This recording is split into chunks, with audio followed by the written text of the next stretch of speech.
بسم اللہ الرحمن الرحیم نحمدہ ونصلی علی رسولہ الکریم اما بعد۔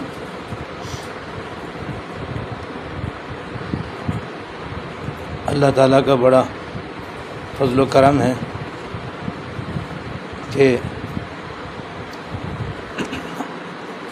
ماہ رجب نصیب ہوا اور گزر گیا۔ ماہ شعبان شروع ہے، اللہ تعالیٰ اس کو بھی خیریت سے پورا فرمائے۔ اس کے بعد پھر رمضان شریف ہے انشاءاللہ تعالیٰ۔ ہم سب کو اللہ تعالیٰ صحت کے ساتھ اور عافیت کے ساتھ اور اپنی رضا کے ساتھ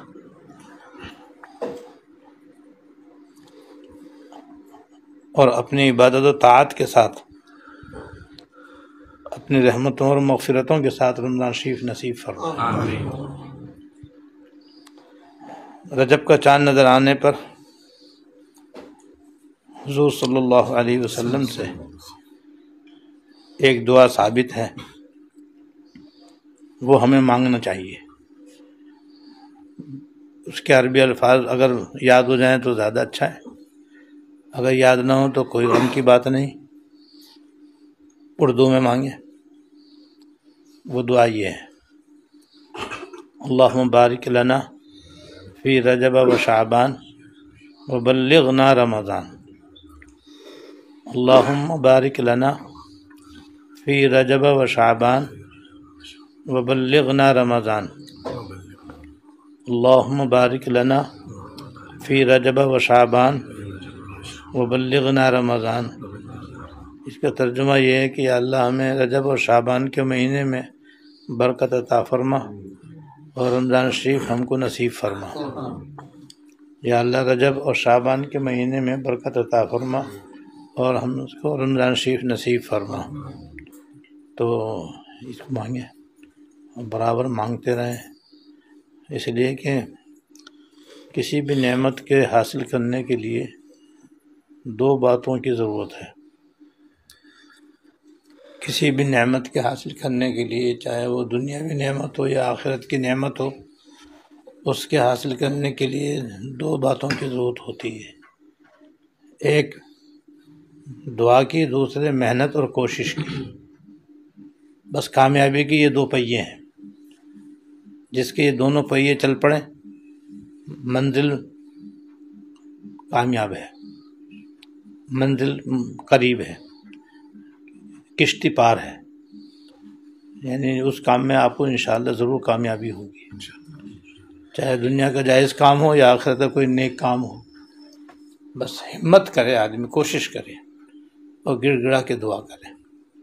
لہذا چونکہ ابھی رمضان دور ہے، اس لیے یہ دعا ابھی سے مانگنا شروع کر دیں اور خوب دعا مانگیں کہ یا اللہ ہمیں رمضان شریف نصیب فرما، اور صحت کے ساتھ، نیک اعمال کی توفیق کے ساتھ، تمام تر آسانیوں کے ساتھ، تراویح اور روزوں کی رکھنے کی توفیق کے ساتھ اور دیگر عبادتوں کی توفیق کے ساتھ اپنی رضا کے مطابق یا اللہ رمضان شریف کا مہینہ نصیب فرما، کہ ایسا نصیب ہو کہ اس میں ایک لمحہ بھی ہمارا ضائع نہ ہو، کوئی گناہ ہم سے ہونے نہ پائے، کوئی نیکی چھوٹنے نہ پائے، ایسی توفیق نصیب ہو۔ جب مانگیں گے تو ملے گا، ان کے در سے تو سب کو ملتا ہے، امیر غریب بادشاہ فقیر سب وہیں سے مانگتے ہیں اور وہیں سے سب کو ملتا ہے، بن مانگے بھی ملتا ہے۔ ہمیں بھی بہت کچھ بن مانگے ملا ہوا ہے، تو مانگنے پر کیوں نہیں ملے گا؟ مانگنے پر ملنا تو ایسا یقینی ہے کہ بالکل پکا ہے۔ کیوں کہ اللہ تعالیٰ نے خود وعدہ کیا ہے، ادعونی استجب لکم، مجھ سے مانگو میں تمہاری دعا قبول کروں گا، اور ان کے سوا ہے بھی کون جو دعا ہماری قبول کر لے؟ تو ایک تو دعا اور دوسرے تیاری۔ اس کی تیاری کے بارے میں انشاءاللہ 15 شعبان کے بعد تیاری کا طریقہ انشاءاللہ بیان کروں گا۔ ہر سال تقریباً وہ بیان ہوتا ہے، آپ نے سن بھی رکھا ہے، تو ذہنی طور پر آپ رمضان سے پہلے رمضان کے لیے تیار کر لیں اپنے آپ کو۔ فی الحال اس ماہ شعبان میں اللہ پاک نے رمضان شریف کا ایک مقدمہ عطا فرمایا ہے، شب برات۔ میں سمجھا رمضان شریف کی برکات یہاں سے شروع ہو جاتی ہیں اور سارے رمضان رہتی ہیں۔ تو اس رات کی بھی ہمیں کچھ اہمیت معلوم ہونی چاہیے تاکہ قدر کریں اور اس سے بھی فائدہ اٹھائیں۔ شب برات کے معنی آتے ہیں، شب کے معنی رات کے آتے ہیں، اور برات کے معنی بری ہونے کے ہیں، مغفرت ہونے کے ہیں۔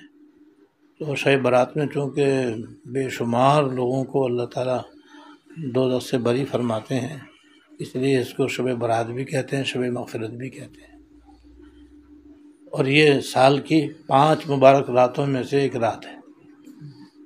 حضرت معاذ بن جبل رضی اللہ تعالیٰ عنہ سے مروی ہے کہ حضور صلی اللہ علیہ وسلم نے فرمایا کہ جس آدمی نے سال کی 5 راتوں میں عبادت کر کے ان راتوں کو زندہ رکھا، یعنی عبادت کی، اور اس میں غافل نہیں رہا، تو اس کے لیے جنت واجب ہو گئی۔ جس شخص نے سال کی 5 راتیں عبادت کر کے زندہ رکھیں اور ان راتوں میں جاگ کر عبادت کی تو اللہ تعالیٰ اس کے لیے جنت واجب کر دیتے ہیں، یعنی ضرور ایسا آدمی جنت میں جائے گا۔ اب اگر اس کے پاس نیکیاں ہوں گی تو شروع میں ہی چلا جائے گا، اور اگر اس نے کچھ گناہ بھی کیے ہوں گے اور ان سے توبہ بھی نہیں کی ہوگی اور کسی طرح ان گناہوں کی معافی بھی نہیں ہوگی تو اپنی سزا پا کر دوزخ میں سزا پا کر پھر دوزخ سے نکل کر جنت میں جائے گا، مگر جنت میں ضرور جائے گا انشاءاللہ۔ وہ 5 راتیں یہ ہیں: 8 ذی الحجہ کی رات، 9 ذی الحجہ کی رات جو عرفے کی رات کہلاتی ہے، 10 ذی الحجہ کی رات جو بقرعید کی رات کہلاتی ہے۔ 3 راتیں تو یہ ہو گئی۔ ایک عید الفطر کی رات جو رمضان شریف کا مہینہ گزرنے کے بعد چاند دیکھنے کے بعد پہلی رات، اسے عید الفطر کی رات کہتے ہیں۔ اور ایک شب برات، تو یہ 5 راتیں ہو گئی۔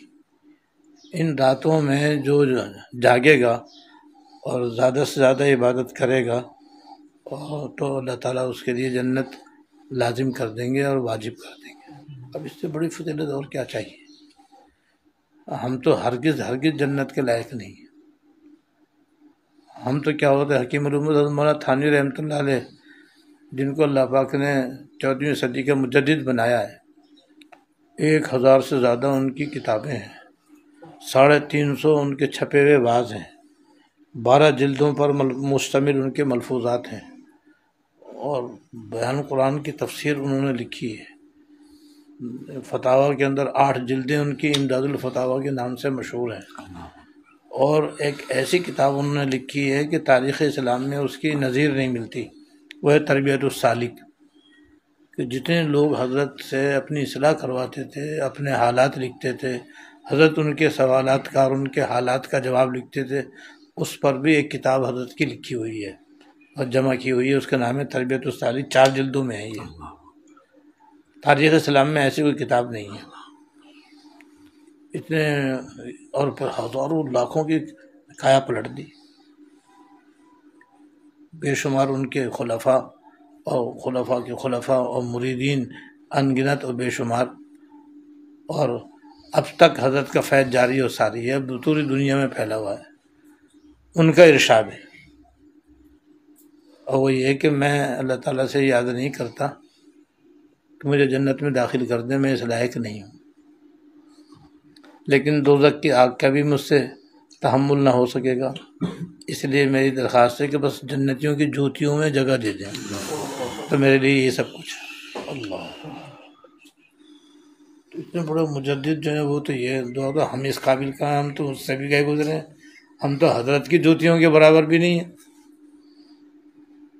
تو پھر ہم تو حقیقت یہ ہے کہ جنت میں جانے کے لائق نہیں ہے، اللہ تعالیٰ اپنی رحمت سے بس دوزخ سے بچا لیں اور ہم سے درگزر کا معاملہ فرما دیں، تو یہی بہت ہے ہمارے لیے۔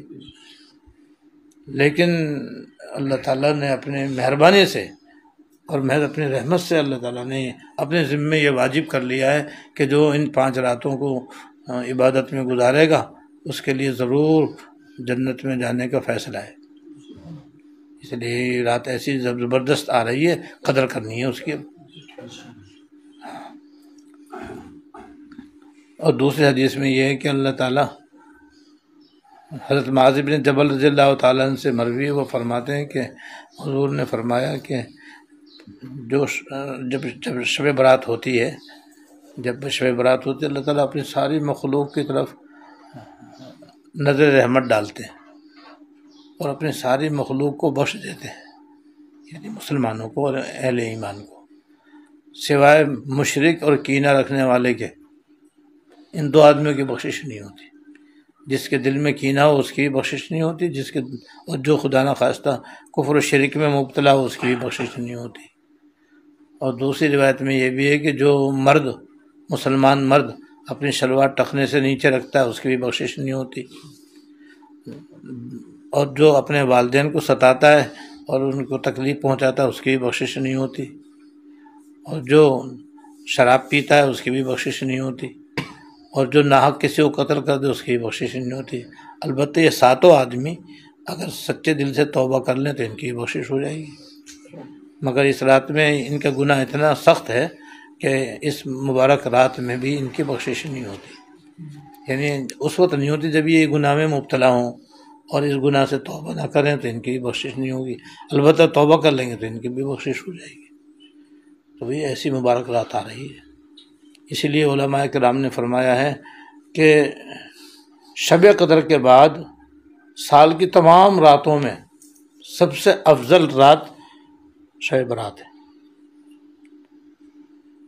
سال کی تمام راتوں میں شب قدر کے بعد سب سے افضل رات شب برات ہے، جو 15 شعبان کی رات کو کہتے ہیں، جو